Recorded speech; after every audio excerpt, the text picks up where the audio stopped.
ఇదిగో డ్రైవర్ బాబు, 2 బ్యాగులు ఉన్నాయి, ఎక్కడ పెట్టమంటావు? ఏంటి ఒకటే బ్యాగ్ ఉందని చూస్తున్నావా?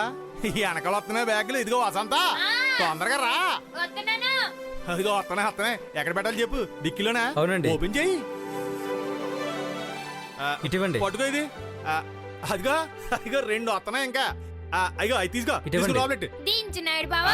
ఉండి తీస్తున్నాను. జాగ్రత్తగా పెట్టవే బాబు, గాజు సామాన్లు ఉన్నాయి. జాగ్రత్తగా సర్దు. అలాగేనండి. నాయుడు బావా, అంతా రెడీయా? సర్దేశారా? వెళ్ళేదా? ఏం బయలుదేరడం, ఇప్పుడే కదా ఇంజిన్ వచ్చింది. ఇంకా పెట్లన్నీ రావడానికి చాలా టైం పడుతుంది. నీ సోది శాఖ. నువ్వేం కంగారు పడక, 1/2 గంటలు ఇల్లు అంతా సర్దేసి కారులో దోసేస్తాను. నేను చూసుకుంటాను కదా. తొందరగా బయలుదేరాలి నాయుడు బావా. అలాగే మనకి బోల్డ్ పని ఉంది.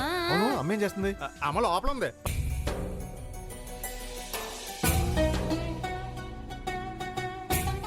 మీ దయ వల్ల ఇంతవరకు ఎలాంటి ఆటంకాలు లేకుండా జరిగిపోయింది.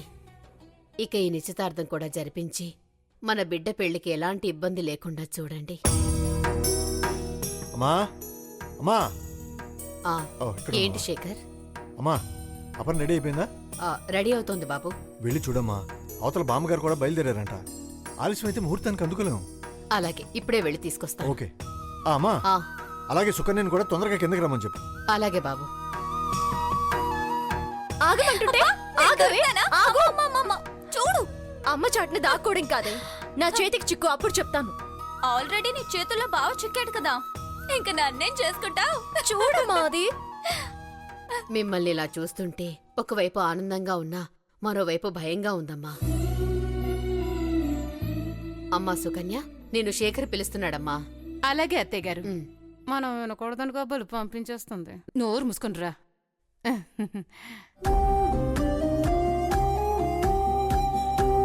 చెప్పమ్మా, ఏంటా భయం? కొన్ని రోజుల క్రితం మన జీవితాల్ని వెక్కిరించిన గతం, పలకరించిన దురదృష్టం మళ్లీ పలకరించి వెక్కిరిస్తాయేమోనన్న భయం అమ్మా. అర్థం కాలేదమ్మా. అదర్థమయ్యేలోపే మనకి జీవితం అంటే ఏంటో, కష్టాలంటే ఏంటో, కన్నీళ్లంటే ఏమిటో అర్థమైంది. అలాంటి దుస్థితి మళ్లీ రాకూడదు. నేను బ్రతుకుండగా చూడకూడదు. నువ్వు చెప్పేది ఆగిపోయిన ఆ నిశ్చితార్థం గురించేనా అమ్మా? చెప్పింది దాని గురించి అయినా భయం మాత్రం జరగబోయే దాని గురించి.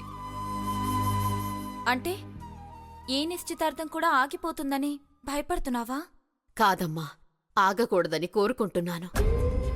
ఒక్కసారి ఆగినందుకు మీ నాన్నగారి గుండె ఆగింది. ఈసారి కూడా ఆగితే మీ అమ్మ ఊపిరి ఆగుతుంది.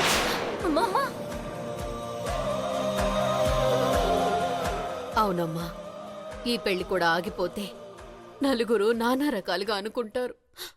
మనలోనే ఏదో లోపం ఉందనుకుంటారు.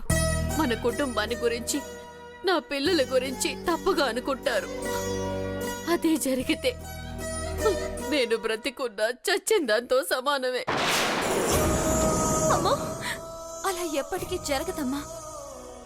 అక్క బావని మనస్ఫూర్తిగా ఇష్టపడి చేసుకుంటుంది.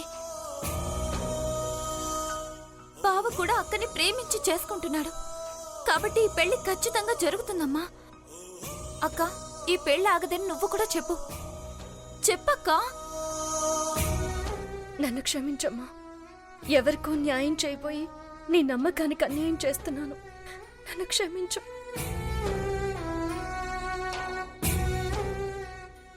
జరుగుతుందమ్మా, ఖచ్చితంగా జరుగుతుంది.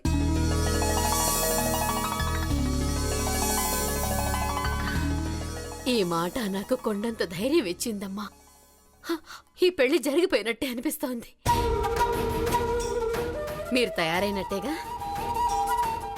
సరే, వెళ్దాం పదండి. రా.